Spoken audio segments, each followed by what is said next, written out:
At 10:30 on the night of October 24th, 1942, the jungle exploded with gunfire. Sergeant James Crawford pressed his face into the mud as bullets snapped overhead, close enough to feel the heat of the tracers cutting through the rain.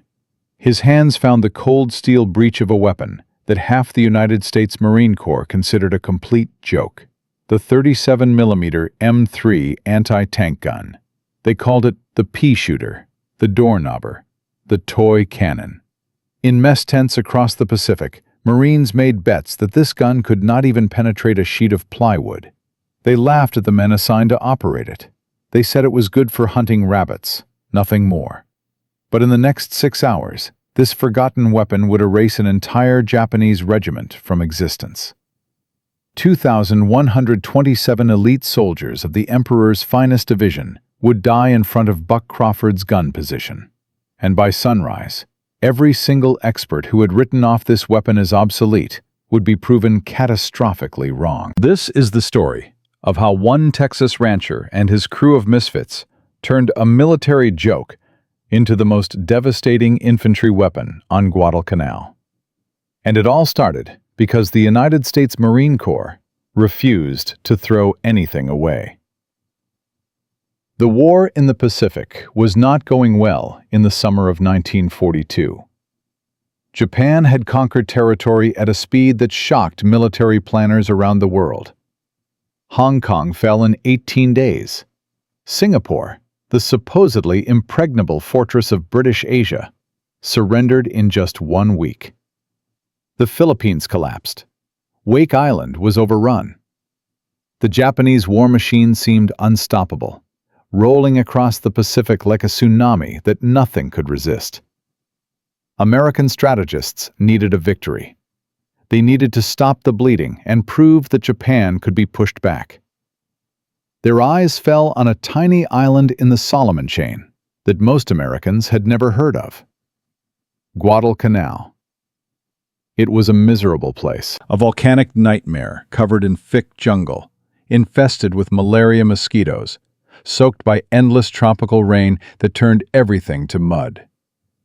But the Japanese were building an airfield there, and whoever controlled that airfield controlled the skies over the entire South Pacific. The 1st Marine Division landed on August 7, 1942. The initial invasion was surprisingly easy. The Japanese garrison scattered into the jungle, caught completely off guard. But that easy beginning was a trap. Within weeks, the Marines found themselves in a desperate siege. Japanese reinforcements poured onto the island at night, landing troops faster than American forces could kill them. Supply ships were hunted by enemy submarines. Food ran short. Ammunition ran shorter. Men began dying from disease at rates that rivaled combat casualties. By October, intelligence reports confirmed the worst fears of Marine commanders. The Sendai Division had arrived on Guadalcanal. 2,000 elite soldiers with combat experience across China and Malaysia. They were the finest jungle fighters in the Emperor's army. Undefeated, fanatical, and they were marching through the jungle toward Henderson Airfield with orders to push every American on the island into the sea. The Marines dug in on a series of muddy ridges south of the airfield. They checked their weapons, counted their ammunition, and waited for the attack they knew was coming. Among them was a gun crew that everyone pitied. The men assigned to the 37mm anti-tank guns. James Crawford was 28 years old when he received orders assigning him to Gun Section 1. Everyone called him Buck. He stood 6 feet tall, lean and weathered in the way of men who had spent their lives doing hard physical labor under the relentless West Texas sun. His hands were thick with calluses from years of working cattle on his father's ranch near Amarillo. His face was carved with deep squint lines. His jaw was set in that permanent expression of stubborn determination that Texas ranchers seemed to inherit along with their land. Buck had joined the Marines in the fall of 1941, months after watching his father die from lung cancer in the small ranch house where Buck had been born. His father had been a hard man, weathered by decades of raising cattle in country where water was scarce, and every decision was a matter of survival. But in those final weeks, as the cancer consumed him, his father had become philosophical. "Son, you are going to war. I can see it in your eyes. You want to fight. That is good. But remember this. You protect your men the way you protect the herd. You understand me? You are the sheepdog, not the wolf. The wolf kills for pleasure. The sheepdog kills to protect. Never forget which one you are." Those words had burned themselves into Buck's memory like a brand pressed into leather. Sheepdog, not wolf. Protect the herd. His father had died 2 days later, and Buck had enlisted the following week. When Buck first saw the 37mm M3 anti-tank gun, his heart sank into his stomach. The weapon looked pathetic. The barrel was absurdly thin, barely wider than a drain pipe. The wheels were small and spindly, more suited to a farm cart than a weapon of war. It sat low to the ground, painted in dull olive green that was already peeling in the tropical humidity. The whole thing weighed about 900 pounds and looked like something you might use to scare crows off a cornfield. The reputation of this gun had died long before it ever reached Guadalcanal. In the deserts of North Africa, where American forces first clashed with German armor, the 37mm had proven completely useless against enemy tanks. German panzers had grown thicker skin with each new model. When American gun crews fired at advancing tanks, the shells simply bounced off. They would strike with a bright spark and ricochet into the sky, leaving nothing but a scratch on the paint and a very angry German tank crew, who would immediately turn their turret toward the source of the annoyance. The German tankers called them doorknobbers, because that is all they did. Knocked on the door, announced your position, then got you killed. The official reports from Washington were brutal. The gun was obsolete, underpowered, a waste of precious steel and shipping space. High Command had already begun phasing it out of production. But the Marine Corps has a particular philosophy about equipment. They do not throw things away just because someone in Washington says it is obsolete. If it shoots, if it moves, if there is even a chance it might be useful, they pack it on the ship. So when the 1st Marine Division loaded their transports for Guadalcanal, they brought every 37mm gun they could find. Buck's crew consisted of 3 men who would become his brothers. Corporal William Sullivan, whom everyone called Red because of his shock of copper-colored hair, was built like a barn door from years of hauling hay bales on his Iowa farm. He was the loader. Private Tommy Chen was born in San Francisco to Chinese immigrants, small and compact, with the sharpest eyes in the battalion. He was the gunner. Private Hector Martinez, called Tex, despite being from El Paso, had a crooked grin and a mouth that never stopped running jokes. He handled ammunition. These 4 men dragged their despised weapon through the jungle while infantry soldiers mocked them at every turn. "Hey, Red, you boys planning to hunt squirrels with that thing? I have seen bigger firecrackers on the 4th of July. My nephew has a cap gun that makes more noise." Buck never responded to the mockery. His father had taught him that talk was cheap. Let the work speak. Let your actions define you. But late at night, when his crew sat exhausted in their muddy foxholes, Red would lean over and whisper the question they were all thinking. "Sarge, why are we doing this? There are no Japanese tanks on this island, so what is the point?" Buck would look at the gun sitting in the mud, its wheels caked with volcanic dirt. Because it is ours, and Marines do not quit on their gear. But privately, Buck wondered the same thing. What was he going to do with a toy cannon when the real fight started? The answer came on the evening of October 20th, when Buck sat in the battalion command post, studying captured Japanese documents. He was looking for patterns, trying to understand how the enemy fought. What he discovered made his blood run cold. The Japanese did not fight like Americans. Their primary infantry tactic was something called the banzai charge. They would gather hundreds or thousands of men in the darkness, fix bayonets, and at the appointed moment, they would sprint directly toward American positions, screaming at the tops of their lungs, overwhelming defenses with sheer biological mass and psychological terror. It was suicidal by any rational standard, but when executed with discipline and surprise, it was devastating. It had broken British lines in Malaysia. It had shattered Chinese defenses across the mainland. Survivors described these attacks as nightmares made real. Unstoppable waves of screaming men who would not stop coming, no matter how many you killed. Buck read the reports 3 times. Against a human wave attack, rifles were too slow. Machine guns were better, but barrels overheated and belts jammed. When the enemy was 10 feet away with bayonets, you did not need precision. You needed violence. Raw, overwhelming violence. You needed something that could stop a dozen men in a single heartbeat. Buck stared at the intelligence reports for a long time. Then his eyes went wide. He stood up and walked back to his gun position with a completely new understanding. This weapon was never supposed to fight tanks. It was supposed to fight men. The next morning, Buck and Red walked to the ammunition supply dump. Most of the shells were armor-piercing rounds, solid steel slugs designed to punch through tank armor. Useless against infantry. The slug would pass straight through a human body and bury itself in a tree.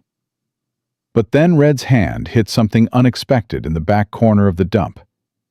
A wooden crate shoved behind everything else, half buried in mud. The stenciled lettering was faded, but still legible. Canister M2. Handle with care.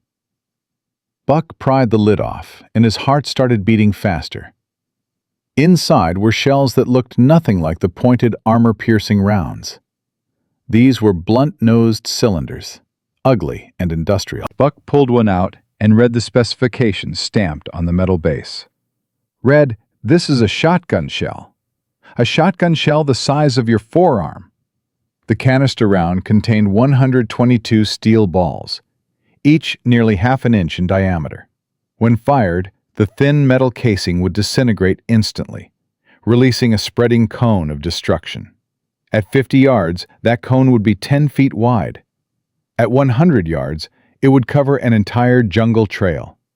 At 200 yards, it would be a wall of flying steel 15 yards across. They carried a canister round back to the gun position and aimed at a stand of banana trees 75 yards away. Tommy traversed the gun carefully and stomped the firing pedal.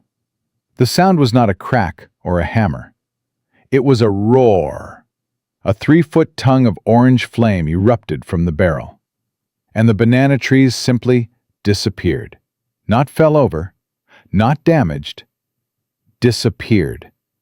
Shredded into pulp, cut down as if some invisible giant had swept a massive scythe through the grove. The 4 men stood staring at the destruction, their ears ringing. "Holy Mother of God," Tommy whispered. They had found the weapon's true purpose, and in 4 days they would prove to the entire Marine Corps that the pea shooter was no joke. But first, Buck made a decision that his crew thought was insane. He ordered them to remove the protective shield from the gun. That heavy steel plate was the only thing between them and enemy bullets. Without it, they were completely exposed. "The shield makes us slower," Buck explained. "We need to swing this gun left and right instantly when they charge. Speed matters more than armor." His crew stared at him like he had lost his mind. But they unbolted the shield, and let it crash to the ground. The gun looked naked now, fragile. But when Buck grabbed the trail and pulled, the entire weapon swung smoothly, instantly responsive. "That is what we need," he said. Speed. They stacked canister rounds in neat rows. They cleaned every speck of dirt from the breech. They checked and double-checked every mechanical component. Then, they waited in the rain for the attack they knew was coming. At 11 o'clock, on the night of October 24th, 1942, a horn blew somewhere deep in the jungle. Then came the chanting. "Banzai! Banzai! Banzai!" Thousands of voices screaming in unison, building until it seemed to come from the earth itself. The ground vibrated. 2,000 elite Japanese soldiers rose from the darkness and charged directly at the Marine lines. The machine guns opened fire. Red tracers poured down the slope. But the Japanese kept coming, stepping over their fallen, absorbing casualties, maintaining momentum. Buck grabbed Tommy's collar and shouted over the chaos. "Canister! Full rate of fire! Sweep them!" Tommy stomped the pedal. The gun roared, and the front rank of the Japanese charge simply vanished. But this was only the beginning. The real test was still coming, because the Japanese were about to throw everything they had at this ridge. And Buck Crawford's crew was about to discover just how far a sheepdog would go to protect his herd. In Part 2, the battle reaches its most desperate hour. The ammunition runs out. The gun begins to melt from sustained fire. And Buck Crawford makes a decision that will either save his men or kill them all. The first wave hit the Marine lines like a hammer striking an anvil. 200 Japanese soldiers charged through the darkness, their bayonets catching the light from muzzle flashes, their screams cutting through the rain like knives. The machine guns opened up along the entire ridge, pouring red tracers into the mass of brown uniforms surging up the slope. Men fell by the dozens, but more kept coming, always more. Buck Crawford watched the chaos unfold from his position behind the 37mm gun. Tommy Chen had his eye pressed to the sight, traversing the barrel left and right in smooth sweeps. Red Sullivan crouched beside the ammunition stack, his thick Iowa farm boy hands already wrapped around the next canister round. Tex Martinez was organizing shells by feel in the darkness, his usual jokes forgotten. The Japanese were 50 yards out now, close enough that Buck could see individual faces twisted with rage and determination. Close enough to hear their officers screaming commands in Japanese. Close enough to smell the fear and adrenaline mixing with the rain and jungle rot. "Fire!" Buck shouted. Tommy stomped the pedal. The gun roared. A 3-foot tongue of orange flame erupted from the barrel, and the front rank of the charge simply ceased to exist. Bodies flew backward. Men who had been sprinting at full speed were suddenly airborne, thrown like rag dolls by the impact of 122 steel balls hitting them simultaneously. The survivors behind them stumbled over the sudden carpet of dead and dying. "Reload!" Red slammed another canister round into the breech. The metallic clack of the block locking into place was the sweetest sound Buck had ever heard. Tommy traversed right and fired again. Another section of the Japanese line vanished in a spray of blood and shredded vegetation. For the first 15 minutes, the rhythm was perfect. Load, fire, eject, load, fire, eject. The gun crew worked with mechanical precision, their bodies moving on pure muscle memory. Each shot carved a lane of destruction through the attacking force. The canister rounds were doing exactly what Buck had predicted. They were not fighting individual soldiers. They were erasing entire squads with single shots. But the Japanese kept coming. For every 10 men the canister killed, 20 more appeared from the darkness behind them. They were climbing over their own dead, using bodies as stepping stones, driven by fanatical determination that defied rational calculation. Their officers led from the front, waving samurai swords, rallying their men with screamed commands. Battle flags whipped in the rain. The mathematics of the situation began to turn against Buck's crew. They had started the night with approximately 300 canister rounds. After 20 minutes of sustained fire, that number had dropped to 200. After 40 minutes, 150. After an hour, barely 100 remained. And the Japanese were still coming. The gun itself was beginning to suffer. The barrel had changed color from olive green to a dark gray to a dull red that glowed visibly in the darkness. The paint had bubbled off in long strips. When rain hit the superheated metal, it turned instantly to steam, wrapping the gun position in a fog that smelled like boiling iron and scorched oil. The instruction manual specified a maximum sustained rate of fire of 25 rounds per minute. Buck's crew was firing closer to 40. The recoil springs were compressing unevenly. The hydraulic fluid in the buffer cylinders was expanding from heat, making each shot kick harder than the last. The gun was slowly destroying itself. "Sarge!" Red shouted over the chaos. "Barrel is glowing! We keep this up, the whole thing is going to warp!" "Then it warps," Buck shouted back. "But we do not stop. You understand me? We do not stop." At midnight, disaster struck from the left flank.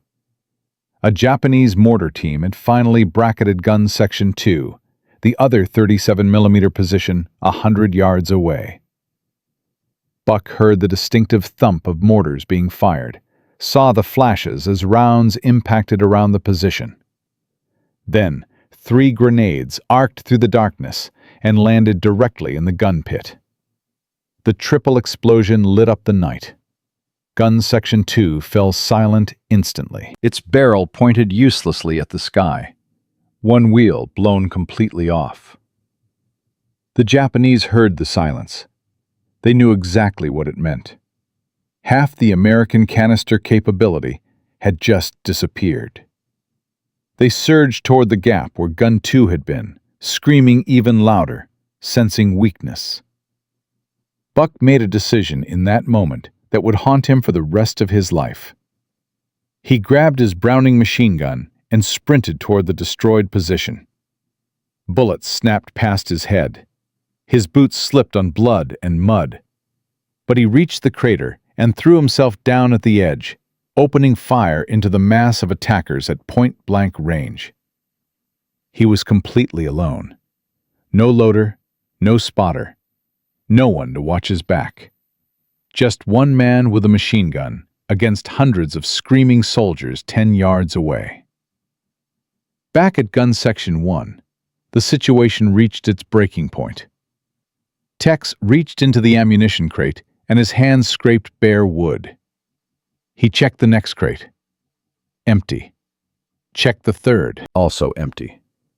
Thousands of brass casings littered the ground, glittering in the light from flares.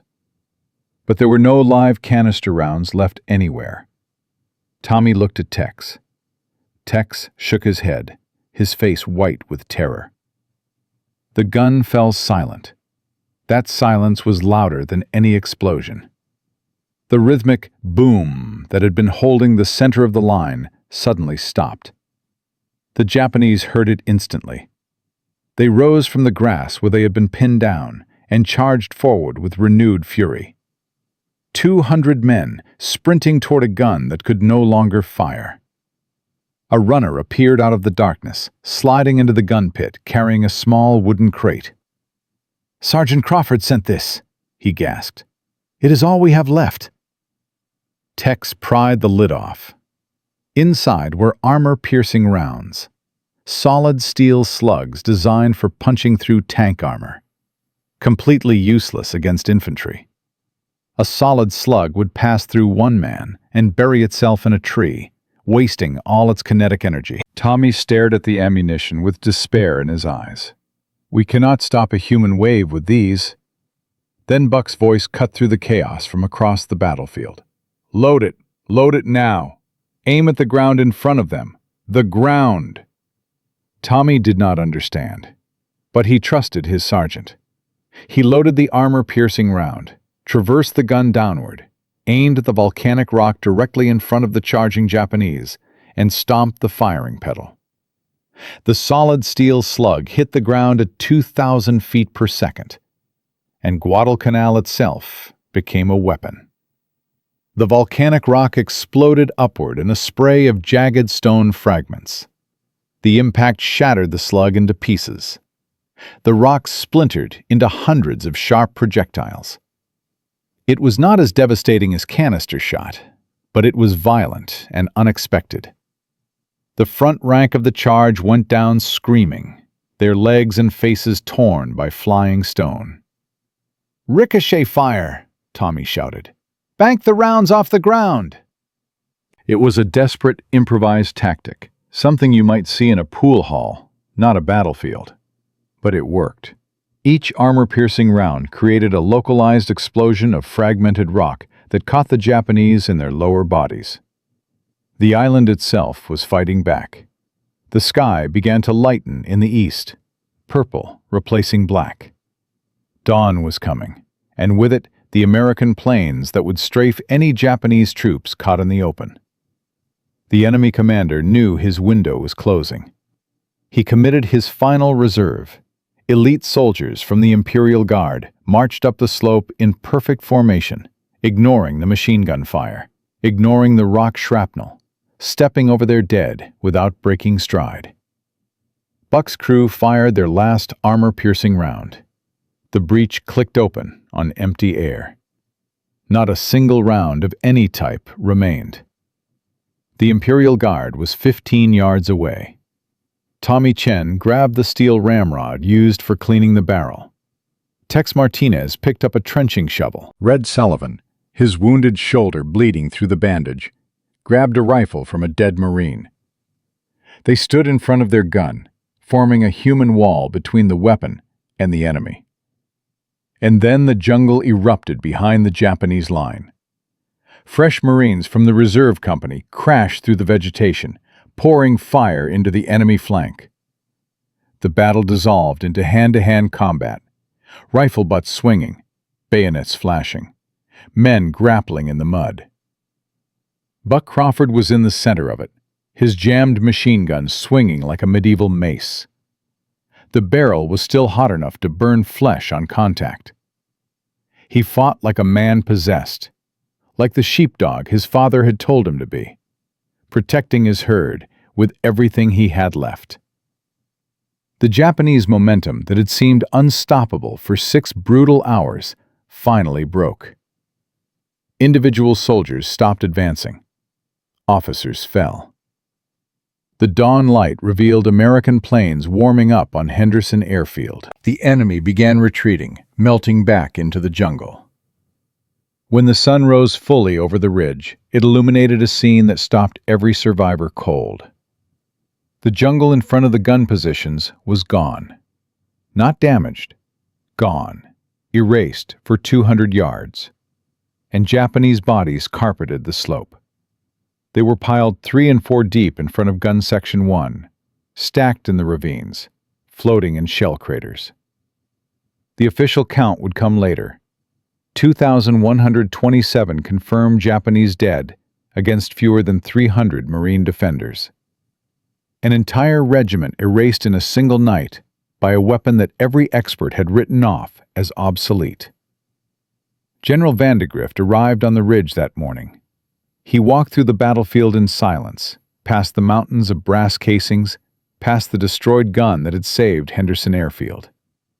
He stood in front of Buck Crawford's exhausted crew and came to attention. "If these guns had not been here last night," the general said quietly. He did not finish the sentence. He did not need to. The mockery ended that morning. The jokes about the pea shooter disappeared forever. By afternoon, every infantry commander on Guadalcanal was requesting 37mm guns with canister ammunition for their defensive positions. But Buck Crawford was not celebrating. He sat alone on the ridge, staring at the field of dead, feeling the weight of 2,000 lives he had helped take. Sheepdog, not wolf. He had done what was necessary, but the burden would stay with him forever. The battle for Henderson Airfield was won, but the war was far from over, and the Japanese had just learned a terrible lesson about the weapon they had dismissed as a toy. In Part 3, the aftermath of the battle reveals the true cost of victory. Buck Crawford must face what he has done, while the Marine Corps scrambles to get more canister ammunition to every gun crew in the Pacific. But the enemy is adapting, and the next attack will be even more desperate than the last. The morning sun revealed a truth that no military report could capture. Buck Crawford walked through the killing field in front of his gun position, his boots squelching through mud mixed with blood. Japanese bodies stretched down the slope as far as he could see. They were piled 3 deep in the ravines, stacked against fallen trees, floating face down in water-filled shell craters. The smell was overwhelming. Cordite and copper and death. The smell of a slaughterhouse mixed with a battlefield. He stopped walking when he reached the closest bodies to his gun.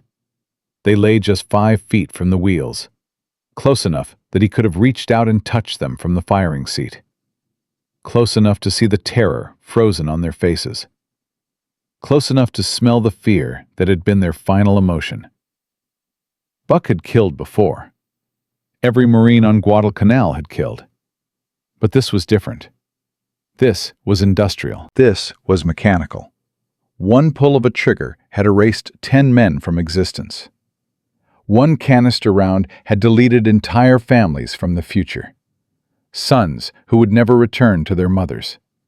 Fathers who would never hold their children again. He thought about his own father dying in that small ranch house in Texas. He thought about his brother Danny recovering from wounds in some Australian hospital. He thought about the letters his mother sent, begging both her boys to come home safe.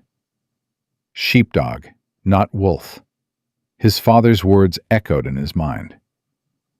But standing in that field of dead, Buck wondered if there was really any difference. A sheepdog that killed 2,000 wolves in a single night. What did that make him? Red Sullivan found him standing motionless among the bodies an hour later.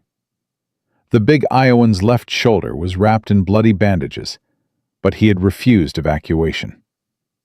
He stood beside Buck in silence for a long moment, looking at the carnage they had created together. "Sarge," Red said quietly, "you saved us. You saved all of us. Every Marine on this ridge is alive because of what we did last night." Buck did not respond. He just kept staring at the dead. "They were coming to kill us," Red continued. "Every single one of them. If we had not stopped them, they would have killed us and taken the airfield and won this battle. You know that." Buck finally turned to look at his loader. Red's face was pale from blood loss, but his eyes were steady. The same eyes that had watched Buck give the order to remove the protective shield. The same eyes that had trusted him when everyone else said the gun was worthless. "I know," Buck said, "but knowing does not make it easier." The news of what happened on the ridge spread through the Marine Corps like wildfire through dry brush. Within 48 hours, every officer on Guadalcanal had heard about the 37mm guns and their canister ammunition. Within a week, the story had reached Pearl Harbor. Within 2 weeks, it was being discussed in Washington. The numbers were staggering. 2 37mm guns with 4-man crews had killed more Japanese soldiers in a single night than entire infantry battalions. The weapon that every expert had written off as obsolete had proven to be the most effective anti-personnel system on the island. Supply officers who had considered leaving the guns on the beach were now frantically radioing every depot in the Pacific, demanding that every canister round in existence be shipped to Guadalcanal immediately. But success created its own problems. The gun that had saved Henderson Airfield was destroyed. Both barrels had warped from sustained firing. The recoil mechanisms were fused solid. The hydraulic systems had failed completely. Gun Section 2 was a total loss, blown apart by grenades. The Marines had won the battle, but they had burned through their weapons doing it. Replacement guns arrived within days. Fresh 37mm M3S pulled from storage depots across the Pacific. But the canister ammunition was a different story. The rounds had been manufactured in limited quantities before the war, intended for situations that military planners had never actually expected to encounter. Most of the existing stock had been scattered across dozens of supply dumps from Hawaii to Australia. Gathering enough canister rounds to equip every gun crew on Guadalcanal took 3 weeks. 3 weeks, during which the Japanese launched 2 more major attacks on the perimeter. 3 weeks, during which Buck Crawford and his crew had to defend their position with armor-piercing rounds and prayer. The Japanese had learned from the slaughter of October 24th. They did not charge blindly into American gun positions anymore. They probed carefully, testing defenses, looking for weaknesses. They brought more mortars, more artillery, more ways to destroy the 37mm guns before they could open fire. The second battle came on November 3rd. A smaller attack, maybe 500 soldiers, aimed at a different section of the perimeter. The gun crews there had canister ammunition, but less experience. They fired too early. They gave away their positions.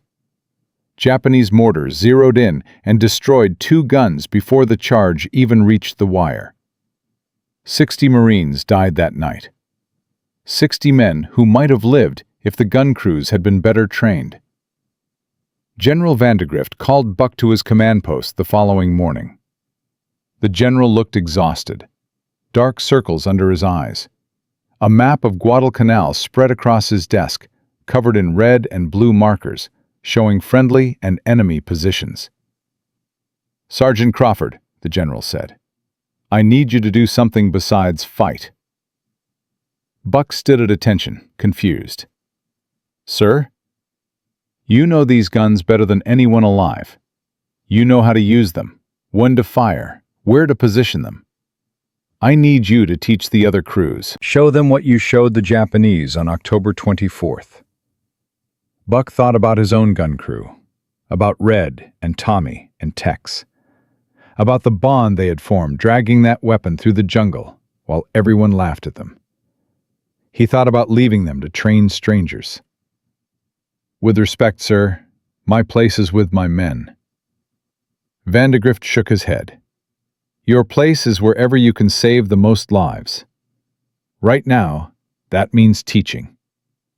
We have 237mm guns on this island. If every crew fights like yours, we can hold this airfield against anything the Japanese throw at us. But they need to learn, and you are the only one who can teach them." Buck spent the next 6 weeks traveling from position to position across the Guadalcanal perimeter. He taught gun crews how to remove their protective shields for faster traverse. He showed them the mathematics of canister shot, the spreading cone of destruction, the optimal firing ranges. He drilled them on loading speed until they could match his crew's rate of 40 rounds per minute. He made them practice the ricochet technique with armor-piercing rounds, banking shots off volcanic rock when canister ammunition ran low. Not everyone listened. Some crews thought they knew better. Some officers resented taking advice from a sergeant. But the ones who learned survived. And the ones who ignored Buck's lessons joined the growing cemetery near Henderson Airfield. The third major Japanese attack came on November 12th. It was the largest yet. 3,000 soldiers from the 38th Division, supported by artillery and naval gunfire from destroyers offshore. They hit the Marine perimeter at 4 separate points simultaneously, trying to overwhelm the defenders through sheer numbers. It did not work. 27 37mm guns opened fire that night. 27 crews trained by Buck Crawford or his methods. The canister rounds cut through the Japanese formations like scythes through wheat. The attackers broke against the Marine lines like waves against a seawall. By dawn, 1,800 enemy soldiers lay dead in front of American positions. Marine casualties were less than 200. The Japanese commander reported to Tokyo that his forces had encountered a new American weapon of devastating effectiveness. He requested immediate reinforcement and suggested that further attacks on Henderson Airfield be postponed until countermeasures could be developed. Tokyo denied the request. The attacks continued, and the 37mm guns kept killing. By December, the mathematics of the Guadalcanal campaign had shifted decisively. Japanese casualties had reached 30,000 dead. American losses were less than 2,000. The exchange ratio was 15-1 in favor of the Marines. Military historians would later call it one of the most lopsided defensive victories in the Pacific War. The Japanese made one final attempt to take Henderson Airfield on December 17th. 2,000 soldiers charged the perimeter in a classic banzai attack, screaming and waving flags, bayonets fixed, officers leading with drawn swords. They ran directly into a wall of canister fire from 32 37mm guns positioned along the ridge. The slaughter lasted less than 20 minutes. 1,700 Japanese soldiers died. The survivors retreated into the jungle and never attacked the airfield again. By January 1943, the Japanese High Command made the decision to evacuate Guadalcanal. They had lost too many men, too many ships, too many aircraft. The island that was supposed to be a stepping stone to Australia had become a graveyard for the Emperor's finest soldiers. The American victory was complete. And while many factors contributed to that victory, the Marines who fought there knew the truth. The 37mm guns and their canister ammunition had been the difference between holding the line and being overrun. Buck Crawford received a letter from his mother in early January. Danny was recovering well. The doctor said he would be sent home within months. Their mother was already preparing his room, already planning the meals she would cook, already imagining both her sons sitting at the table where their father used to sit. Buck read the letter 3 times. Then he sat down and wrote his reply. Mama, I kept my promise. I protected my men. We held the line. Danny is coming home, and so am I. But I need you to understand something. War changes a man. I have seen things and done things that I will carry for the rest of my life. I am still your son. I am still the boy who learned to ride horses on Daddy's ranch. But I am also something else now. Something harder. Something that knows what it takes to protect the people you love. When I come home, I will need time. I will need patience. I will need you to love me even when I wake up screaming in the night. Can you do that, Mama? Your son, Buck. He sealed the letter and handed it to the mail runner. Then he walked back to his gun position, where Red and Tommy and Tex were cleaning the barrel and organizing ammunition for the next fight that might never come. The battle for Guadalcanal was over. The Japanese were leaving. The Marines had won. But for Buck Crawford, the war inside his own head was just beginning. The weight of 2,000 dead men pressed on his shoulders every moment of every day. He had done what was necessary. He had been the sheepdog. But the sheepdog remembers every wolf it kills. And some nights, when the dreams came, Buck could not tell the difference between protecting the herd and becoming the very thing he was supposed to fight. In Part 4, the war ends, and the men of Gun Section 1 go home. But what happens to warriors when there are no more battles to fight? What becomes of a sheepdog when the wolves are gone? The final chapter of Buck Crawford's story reveals a truth that history books never teach. Sometimes, the hardest battle is the one you fight after the shooting stops. The war ended on September 2nd, 1945, when Japanese officials signed the surrender documents aboard the USS Missouri in Tokyo Bay. Across the Pacific, millions of American servicemen began the long journey home. They carried medals and scars and memories that would stay with them for the rest of their lives.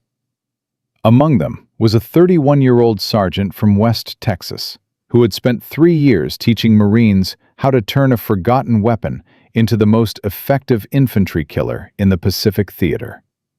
Buck Crawford stepped off the transport ship in San Francisco on a gray October morning. He was thinner than when he had left. His face was weathered and lined in ways that had nothing to do with the Texas sun. His eyes carried a weight that his mother would notice the moment she saw him. But he was alive, against all odds, against all probability. James Crawford had survived the deadliest conflict in human history and was finally coming home. His brother Danny was waiting at the dock. Danny walked with a slight limp now, a permanent reminder of the shrapnel that had torn through his leg in New Guinea. But he was smiling. Both Crawford boys had made it. Both of them were coming back to the ranch where their father had raised them to be sheepdogs. The brothers embraced without words. There was nothing to say that the other did not already understand. They had both seen things that could not be described to anyone who had not been there. They had both done things that would haunt their dreams for decades. They were different men now, harder, quieter, but alive. Their mother was waiting at the ranch house when they arrived. She had aged 10 years in the 4 years since Buck had enlisted. Her hair was completely gray now. Her hands trembled when she reached out to touch her sons. She pulled them both into an embrace that lasted for minutes, tears streaming down her face, whispering prayers of thanks that her boys had come home when so many other mothers were still waiting for sons who would never return. Buck Crawford did not talk about the war. Not to his mother, not to his brother, not to anyone. When neighbors asked about his service, he would shrug and change the subject. When veterans gathered at the local bar to trade stories, Buck would sit in the corner and listen, but never contribute. The only people who knew what he had done were the Marines who had served with him, and they were scattered across the country now, building new lives, trying to forget. Red Sullivan returned to his family farm in Iowa within a month of getting home. He married his high school sweetheart before Christmas. They raised 4 children on that same land where Red had grown up hauling hay bales. Red never forgot what happened on Guadalcanal. He kept a photograph of Gun Section 1 on the mantel in his living room. Beneath it, he placed a single brass casing from a 37mm canister round, polished until it shined like gold. When his grandchildren asked about it, Red would hold up the photograph and point to each man. "That is Tommy. That is Tex. That is Sergeant Crawford, best man I ever knew. And that brass came from the gun that saved Guadalcanal." Tommy Chen went back to San Francisco and became a mechanical engineer. He designed bridges and buildings meant to last for generations. He was brilliant at his work, known for finding elegant solutions to complex problems. He named his firstborn son James after Buck Crawford. He never told his son why he carried that name, but he kept a piece of brass casing on his desk for his entire career. When his grandson asked about it years later, Tommy held up the medal and said, "This came from the night I learned that it is not the weapon that matters, it is the man behind it." Tex Martinez opened a bar in El Paso after the war. A small place with a wooden floor and a long bar and photographs on the walls. He named it the Pea Shooter.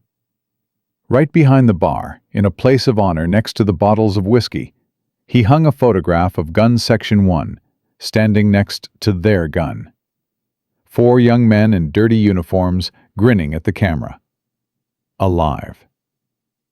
Every year, on October 24th, veterans drank for free at the pea shooter. And every year, Tex would raise his glass at midnight and make the same toast. To the guns they mocked. To the men who proved them wrong. To brothers who stood when everyone else said run. But the legacy of the 37mm gun extended far beyond the men who had fired it on Guadalcanal. Military historians studying the Pacific Campaign would later conclude that canister ammunition had been responsible for approximately 40% of all Japanese infantry casualties during defensive operations. The weapon that experts had declared obsolete had killed more enemy soldiers than any other single system in the Marine Corps arsenal. The exchange ratios were staggering. On nights when canister-equipped guns were deployed, American casualties dropped by 60%, while Japanese losses increased threefold. The lessons learned on Guadalcanal spread throughout the military. By 1944, every Marine division in the Pacific carried 37mm guns with full canister loadouts. The Army adopted similar tactics for their Pacific operations. The concept of using anti-tank weapons against infantry became standard doctrine.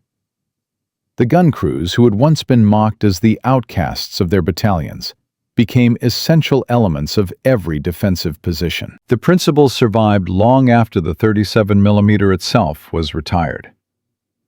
During the Korean War, American forces used larger caliber canister rounds with devastating effect against Chinese human wave attacks. The mathematics were the same. Massed infantry charges could not survive against weapons that turned single shots into walls of flying steel. In Vietnam, tank crews loaded canister rounds specifically for ambush situations, turning their main guns into giant shotguns that could clear entire sections of jungle in seconds. Even today, modern military forces around the world carry canister ammunition for their armored vehicles. The M1028 canister round for the Abrams tank contains over 1,000 tungsten balls that spread in a lethal cone reaching 300 meters. It is the direct descendant of the rounds that Buck Crawford fired on that rainy night in 1942. The technology has evolved, the caliber has increased, but the fundamental principle remains unchanged. Sometimes the best way to stop a charging enemy is not precision. It is violence. Raw, overwhelming violence, delivered in a spreading cone of destruction. The story of the pea shooter teaches lessons that extend far beyond military tactics. It teaches us that experts are not always right. The officers in Washington who declared the 37mm obsolete were not stupid men. They had data and experience and logical analysis on their side. But they were thinking about one type of war, while the Marines on Guadalcanal were fighting a different type entirely. The weapon was not wrong. The doctrine was wrong. And it took men on the ground, men who were willing to question what they had been told, to discover the truth.